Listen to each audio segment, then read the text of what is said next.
Just 42 days before the final votes, it's your voice, your vote. And today, all the action in New York. President Obama will address the United Nations. Both candidates attend President Clinton's global initiative. And President Obama and the First Lady also stop by The View.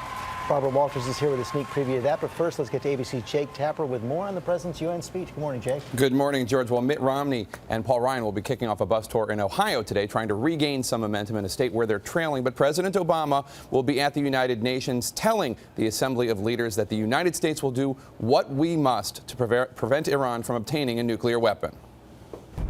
A senior administration official tells ABC News this morning in New York City in front of the United Nations, President Obama will reiterate the U.S. commitment to preventing Iran from acquiring a nuclear weapon.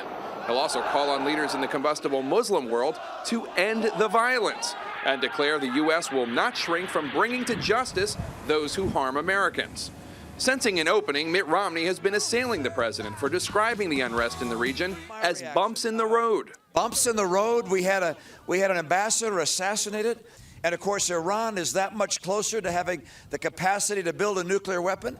The White House insisted the president was referring broadly to transformations in the region. There is a certain rather desperate attempt to grasp at words and phrases here to find political advantage. And in this case, that's profoundly offensive. The Romney campaign is also pointing to a clip posted online from the president's 60 Minutes interview in which he discusses his campaign ads. Do we see sometimes us going overboard in our campaign? Are there mistakes that are made? Are there areas where there's no doubt that somebody could dispute how we are presenting things? That happens in politics. The Romney campaign calls that a reckless disregard for the truth. But the president is giving as well as he gets, sitting down with the First Lady to talk to the ladies of The View about Mitt Romney's tax returns and whether it's fair that Romney pays a lower tax rate than somebody making $50,000 a year. He said yes. I think it's fair, and I also think that's the way you get economic growth.